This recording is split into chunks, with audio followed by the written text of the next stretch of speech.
Good afternoon. Beto, so I'm a chef in Greenville. I make $42,000 a year. I see a lot of media that says that the economy is booming and that unemployment is so low. But so many people that I work with, employees, and myself alike, are just one healthcare expense or a flat tire away from just not being able to function.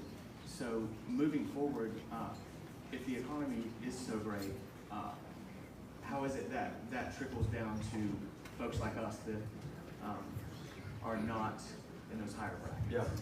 Thank you. Thanks for being here. What's your specialty that you make? This week it was halibut, pansy, sofrito with peach salsa. Oh, wow. Yeah. I'm in. So, this is one of these questions we're going to have to answer for our kids. They'll be reading their history books, and they'll say, so back in 2017 and 2018 and 2019, you had $22 trillion in debt. You were adding to that debt through deficit spending of $1 trillion a year. You were fighting 6 wars that we can name right now in Afghanistan, and Iraq, and Syria, and Somalia, and Yemen, and Libya. You've got tens of millions of your fellow Americans who cannot afford health care, teachers who are working 2 and 3 jobs to make ends meet, $4 trillion in outstanding infrastructure needs, like the fact in Denmark, South Carolina, you cannot drink the water there because they need to invest in a new water system.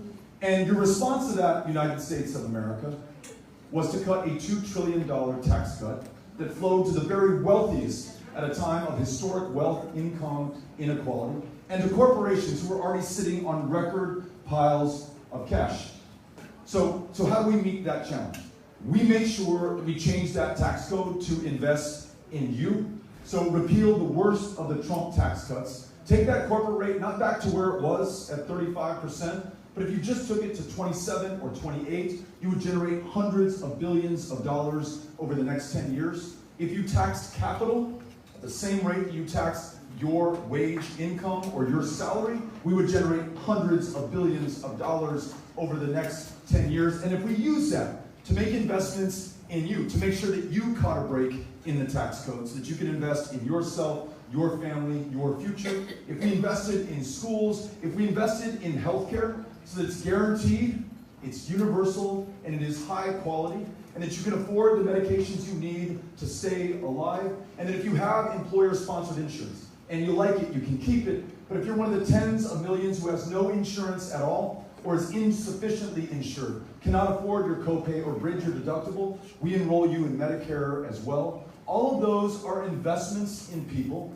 that would produce a return for this country. And so if you really want this economy to thrive, if you really want to be firing on all cylinders, then you're going to make sure that you listen to people, not to corporations, not to the very wealthiest. And that's why this campaign does not take a dime from a single political action committee, lobbyists, corporations, and corporations.